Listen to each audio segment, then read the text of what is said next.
Le bassin crayois, depuis la fin du XVIIIe siècle, a toujours été un pôle d'attractivité. Situé au sud de la nouvelle grande région Nord-Pas-de-Calais-Picardie et au nord de l'Île-de-France, il est la porte d'entrée qui relie ces deux régions. Il est également l'ouverture vers les pays du nord de l'Europe. Nous avons subi une érosion industrielle que nous avons conjurée. Nous nous sommes dotés d'outils qui nous permettent maintenant de rebondir, et je peux affirmer aujourd'hui que le bassin crayois, et notamment la CAC, sont productrices d'emplois que nous devons mettre à la disposition de nos habitants. L'agglomération apporte à ses habitants des solutions en matière de logement, de loisirs, de formation, mais aussi en termes environnementaux. La qualité de vie dans le bassin crayois est privilégiée, que ce soit en centre-ville, dans les quartiers ou même dans les zones semi-rurales qui entourent l'agglomération. Les habitants du bassin crayois doivent trouver l'heure du travail, bien sûr y habiter, mais nous devons prendre en compte leurs besoins en formation. Et ce, dès le plus jeune âge.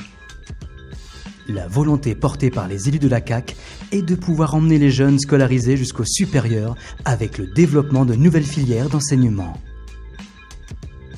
Notre territoire, le bassin crayois, a des atouts incontestables et incontestés. Nous sommes un carrefour en termes de voies de circulation. L'agglomération a la volonté de valoriser son parc industriel. Que ce soit avec la zone industrielle de Nogent-Villers-Saint-Paul, que ce soit avec le parc Alata, le parc de Saulcy, les marches de l'Oise, la démonstration a été faite.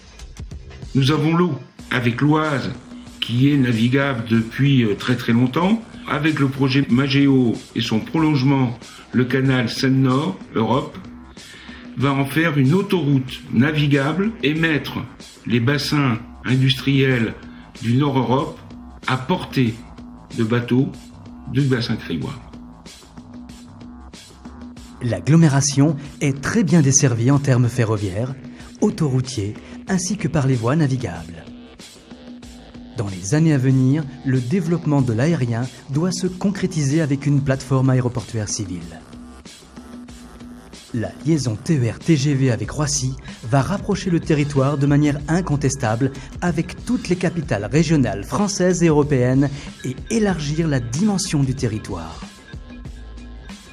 Nous devons aussi continuer d'améliorer la vie des habitants de notre bassin crayois. Et cette amélioration, elle passe par la mise à disposition de nos populations d'un certain nombre de services.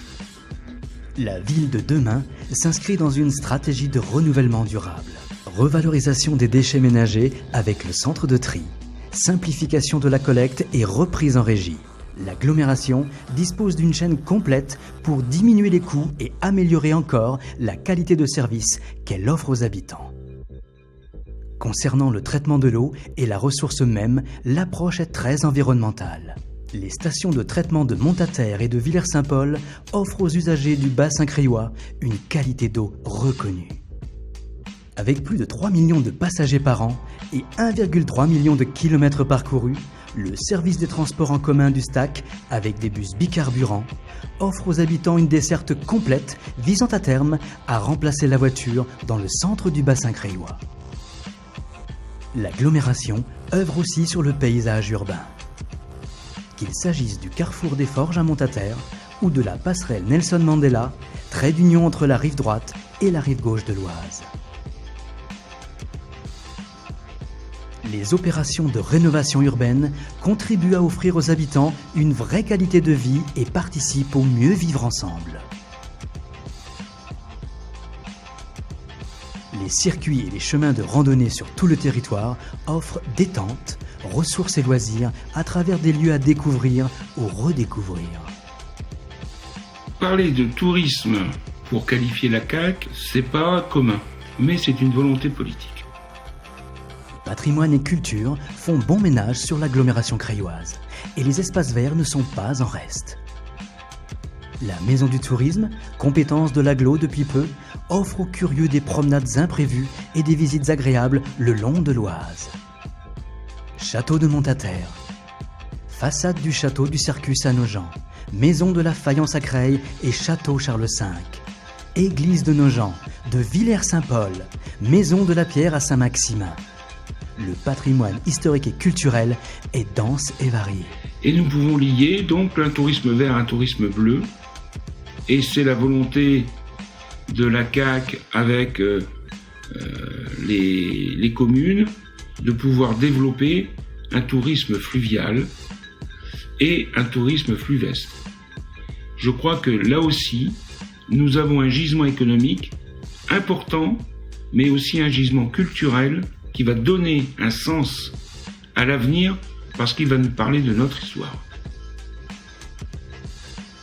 La position stratégique de l'agglomération creilloise, ce rôle de carrefour qu'elle joue, son histoire, son passé, son avenir lui donnent des responsabilités.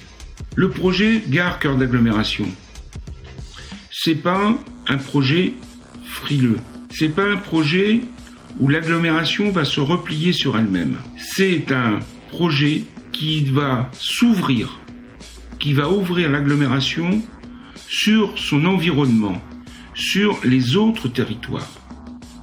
Avec Gare Cœur d'Agglo, la CAC élargit sa vision. L'ouverture proche de la maison du projet, les études en cours sur les voies, l'enquête publique menée par la SNCF sont autant de preuves que le projet avance. La volonté, l'histoire, la responsabilité de la communauté d'agglomération creilloise a toujours été de s'ouvrir aux autres et de prendre de la hauteur.